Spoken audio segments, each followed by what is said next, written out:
Happy Sunday. നമസ്കാരം സുഹൃത്തുക്കളെ. ഇന്ന് പല വിശ്വാസങ്ങൾ പ്രകാരം സാബത്ത് ദിവസം എന്ന് പറയും.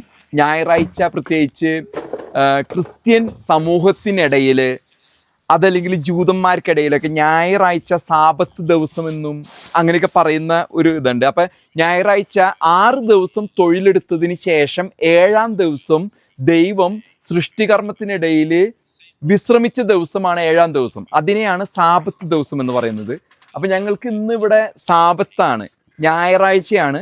അപ്പം ഞങ്ങൾ ചർച്ചിലൊക്കെ പോയി വന്നു. അത് കഴിഞ്ഞിട്ട് ഗ്രില്ല് ചെയ്യാൻ ഉള്ള തിരക്കിലാണ്. അപ്പം അതിൽ നമ്മൾ കഴിഞ്ഞ പ്രാവശ്യം ഗ്രില്ല് ചെയ്ത അതിൻ്റെ ഈ കരിയുമൊക്കെ തേച്ച് കളഞ്ഞ് വൃത്തിയാക്കിയിട്ട് ഇത്തിരി ചിക്കൻ ഇതിലേക്ക് കയറ്റുക എന്നതാണ് എൻ്റെ കർത്തവ്യം. അതോടൊപ്പം തന്നെ നിങ്ങളോട് പറയാനുള്ള വിഷയം എന്ന് പറഞ്ഞാൽ, ഞങ്ങൾക്ക് ഇന്നലെ ഞാൻ നേരത്തെ സൂചിപ്പിച്ച പോലെ ഒരു കുന്നിൻ പുറത്താണ് ഞാൻ താമസിക്കുന്നത്. അപ്പോൾ അവിടെ ഒരു 20 കിലോമീറ്റർ മല കയറി പോരണം. അപ്പോൾ ഈ മലയുടെ മുകളിൽ കാട്ടുതീ ഇടയ്ക്കിടയ്ക്ക് ഉണ്ടാവും. അങ്ങനെ ഞങ്ങളുടെ വീടിനടുത്തൊരു ലേക്ക് ഫയർ എന്നൊരു തീ തുടങ്ങിയിരിക്കുകയാണ്. അത് ഈ 10 ഏക്കറിൽ തുടങ്ങി 500 ഏക്കർ. ഇപ്പം അവരുടെ പ്രൊജക്ഷൻ എന്ന് പറഞ്ഞാൽ 1000 ഏക്കർ ഇത് കത്തുമെന്നാണ്. ആസ് ഓഫ് നൗ ഇതുവരെയുള്ള കണ്ടെയ്ൻമെൻറ്റ്, അതായത് തീ കെടുത്താൻ സാധിച്ചത് ഒരു 10% കണ്ടെയ്ൻമെൻറ്റ്, 10 മുതൽ 15%. അപ്പോൾ ഇവർക്കറിയാം, ഇവിടെ അടുത്ത് തന്നെ ഇതൊരു ഇങ്ങനെ ഫയർ സോൺ ആയതുകൊണ്ട് ഹെലികോപ്റ്ററുകൾ, ചിനൂക്ക് ഹെലികോപ്റ്റർ 2 പങ്കയുള്ള അത് ലേക്കിൽ നിന്ന് വെള്ളം എടുത്ത് ഇതിലേക്ക് കൊണ്ടിടുന്നു. ഒപ്പം തന്നെ ഈ മറ്റ് ഹെലികോപ്റ്റേഴ്സ് പ്ലെയിനിൽ വന്നിട്ട് ഓറഞ്ചായിട്ട് ഒരു പൗഡർ വിതറും.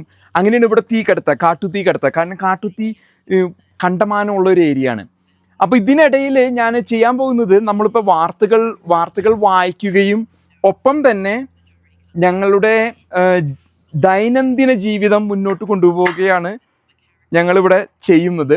അപ്പോൾ ഇന്നത്തെ പ്രധാന വാർത്ത, ഞങ്ങൾ 2 ദിവസമായിട്ട് ചെയ്യുന്ന വാർത്ത എന്ന് പറഞ്ഞാൽ മംദാനി, ന്യൂയോർക്ക് മേയർ മംദാനിയെ കുറിച്ചുള്ള വിഷയമാണ് ഇന്ന് ചർച്ച ചെയ്യുന്നത്. അപ്പോൾ ഈ ഗ്രില്ലിങ്ങിനിടയിൽ ആ വിഷയം കൂടി ഞങ്ങൾ ചർച്ച ചെയ്യുന്നുണ്ട്. അവിടെ ഇലക്ഷൻ വന്ന് മംദാനിയായിട്ട് ബന്ധപ്പെട്ട് കുറേ വിവാദങ്ങളുണ്ട്. അദ്ദേഹത്തിൻ്റെ ക്രെഡിബിലിറ്റി, അദ്ദേഹം മുന്നോട്ട് വയ്ക്കുന്ന ആശയം എന്താണ്, എന്തും പറഞ്ഞാണ് അദ്ദേഹം വോട്ട് നേടുന്നത്. അപ്പോൾ അതിൽ വന്നിരിക്കുന്ന അദ്ദേഹം കാൾ മാർക്സ് നമ്മുടെ നാട്ടിലുള്ള കമ്മ്യൂണിസ്റ്റ് ആണെന്നാണ് പറയുന്നത്.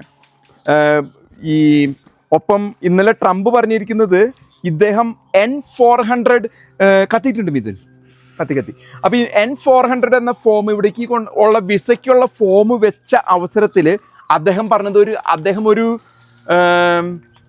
ഒരു ഹമാസ് പിന്തുണക്കാരനാണ്. അപ്പോൾ ഹമാസിനെ അന്താരാഷ്ട്ര നിലയിൽ അമേരിക്കയും യൂറോപ്യൻ യൂണിയനും പാശ്ചാത്യ രാജ്യങ്ങളും ഒരു തീവ്രവാദ സംഘടനയായിട്ടാണ് കണക്കാക്കുന്നത്. ആ ഒരു സംഘടനയ്ക്ക് ഇവിടെ അങ്ങനെയുള്ള ഒരു വ്യക്തിക്ക് ഇവിടെ കടക്കാനായിട്ടുള്ള ബാധ്യതയില്ല. അപ്പം അദ്ദേഹം അതിൽ നുണ പറഞ്ഞിരിക്കുന്നു.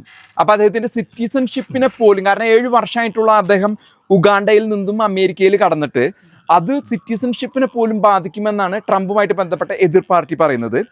ഒപ്പം തന്നെ അദ്ദേഹം കാൾ മാർക്സിൻ്റെ ചിന്താഗതിക്കാരനാണെന്നും ഇത് പറയുന്നത്. ഏകദേശം നമ്മുടെ നാട്ടിലെ ഈ കമ്മ്യൂണിസവും PFIയും ഇതൊക്കെ ചേർന്ന് കെട്ടിപ്പിണർന്ന് കിടക്കണ പോലെയാണ്. നമുക്കറിയാമല്ലോ, നമ്മുടെ നാട്ടിലെ കമ്മ്യൂണിസ്റ്റ് ക്രിസ്ത്യാനിനെയോ ഹിന്ദുവിനെയൊക്കെ ആണെങ്കിൽ അവർ വേണമെങ്കിൽ അടിച്ച് അറ്റാക്ക് ചെയ്ത് അലക്കി കളയും. പക്ഷെ സുഡുക്കളുടെ തീർ മീറ്റിങ്ങൾ കണ്ട് മുട്ട് പിറക്കി നമ്മുടെ കമ്മ്യൂണിസ്റ്റ്. അതേ കഥയാണ് ഇവിടെ. ഇവൻ കമ്മ്യൂണിസ്റ്റാന്ന് പറയും, പക്ഷെ ഇത് ഹമാസിനെ പിന്തുണയ്ക്കും. അതൊക്കെയാണ് ഇവൻ്റെ ശൈലി എന്ന് പറയുന്നത്. നമ്മുടെ നാട്ടിലത്തെ അതേ കമ്മ്യൂണിസ്റ്റ്. അതുകൊണ്ടുള്ള ആര്യ രാജേന്ദ്രനെയൊക്കെ വലിയ ഇതൊക്കെ ആയിട്ട് പൊക്കി നടക്കണ്ടായിരുന്നു. ഇവരുടെയൊക്കെ തത്വശാസ്ത്രവും പഠനമൊക്കെ ഇപ്പം നമുക്കറിയാം. ഈ നാട്ടിലെ കമ്മ്യൂണിസ്റ്റുകളുടെ കാര്യം പറയുന്ന സമയത്ത് പാവ അഭിമന്യു എന്ന് പറഞ്ഞാൽ മഹാരാജാസ് കോളേജിൽ അത് റിയൽ കമ്മ്യൂണിസ്റ്റ് ആയിരുന്നു. അതിനെ തല്ലിക്കൊന്ന് PFI തല്ലിക്കൊന്ന് ഇത് ചെയ്ത് കഴിഞ്ഞപ്പോൾ ഒരു 5-6 വീട് പണിയാനുള്ള കാശ് നല്ല സഖാക്കള് വാങ്ങി ആ 4-ൽ 5-ൽ 1 അവരവരുടെ കീശയിലും വെച്ചു. ആ പാവത്തിൻ്റെ വീട്ടുകാർക്ക് ഒരു വീടും പണിത് കൊടുത്ത് അങ്ങനെയൊക്കെയാണ്. അത് കച്ചവടമാണ്. കാരണം രക്തസാക്ഷിനെയും കിട്ടി, സുടുക്കളെയും സന്തോഷിപ്പിച്ചു. അതേ ശൈലിയാണ് ഇന്ന് ന്യൂയോർക്ക് സിറ്റി മേയറായിട്ട് മത്സരിക്കാനായിട്ടുള്ള മംദാനിയുടെ ഇതപ്പം ഇനി ഇത് വെന്തുകൊണ്ടിരിക്കുകയാണ്. അതിനിടയിൽ വാർത്തകൾ ഇങ്ങനെ പോയിക്കൊണ്ടിരിക്കുകയാണ്. ഇതേ ചർച്ചകൾ മുന്നോട്ട് പോയിക്കൊണ്ടിരിക്കും. നിങ്ങളിലേക്ക് വീണ്ടും വീണ്ടും ഇങ്ങനെ വന്നുകൊണ്ടിരിക്കുന്നതായിരിക്കും വാർത്തകൾ.